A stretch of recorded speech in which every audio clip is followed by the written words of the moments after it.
Now that we know all about customer retention and why it's important, let me show you how we approach retention in Ambition Data's Rubano platform. We built this platform to help identify customers at risk before it was too late.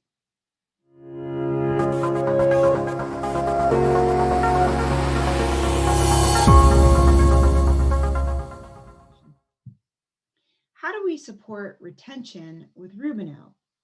Well, I previously showed how we support customer segmentation with Rubano, but once you have that segmentation, what can you do with it?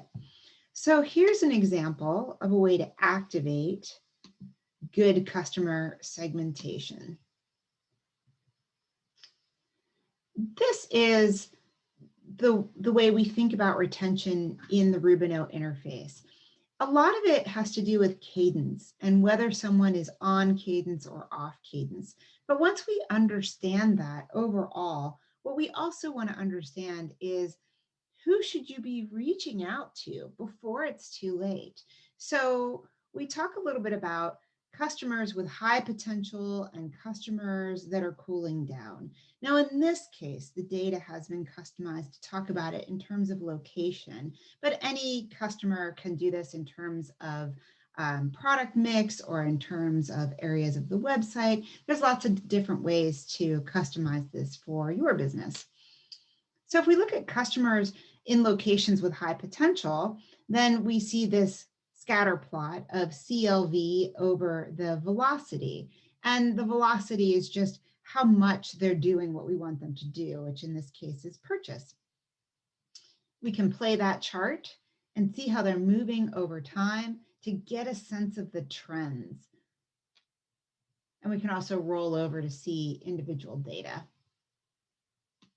Now, there is a corresponding element here that shows customers in locations that are cooling down. So I might want to also understand, and this is really one of the key concepts of retention, is where do I reach out or when do I reach out to people who are getting off track and I don't want them to get too far off track.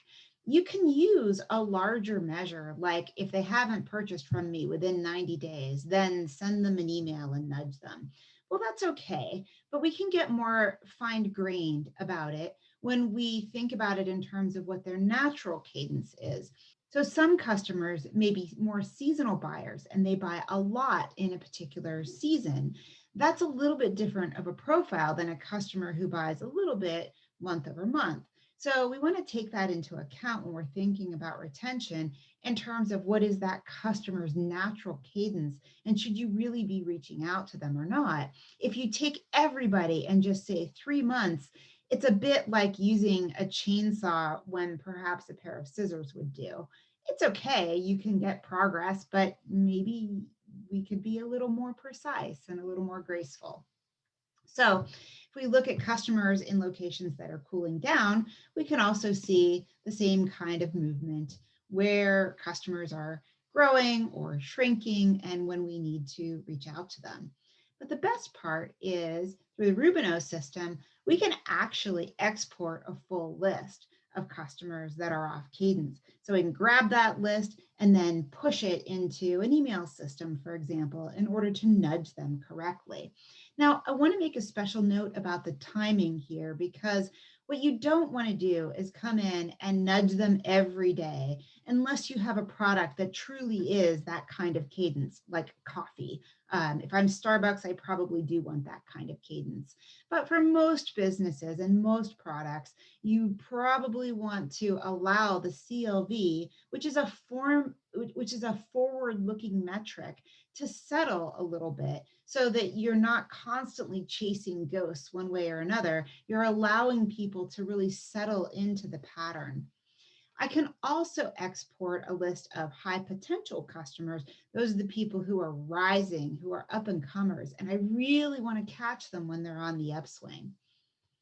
Alongside this, we also track things like how is your revenue moving? And is that quality revenue? So when you see a CLV trend that's going down, meaning your future lifetime value, the amount of unlocked revenue in your base is decreasing, but revenue is going up, that tells us that you're acquiring customers that are not high quality and that they keep coming in and buying, but they may not be giving you that long-term continuous purchase cycle. We also have metrics such as the customers that have been acquired. In this case, there have been 437 that were lost against the overall benchmark of 3,900,000. The number of repeat purchases, which again is trending down. Customers that were recovered, which are customers that you might have activated and they came back in and now they're back on track. Awesome. And the change in high value. So customers that are moving in their high value threshold. So overall, the Rubano system is really designed to help you get ahead of where a customer is in their purchase cycle and how that relates back to your overall revenue, so that you never find yourself in the position of wondering why you're paying so much to bring the next customer in and the next customer in. You should always be thinking about how that customer equity, that customer love, is generating more and more value for your business at lower and lower cost.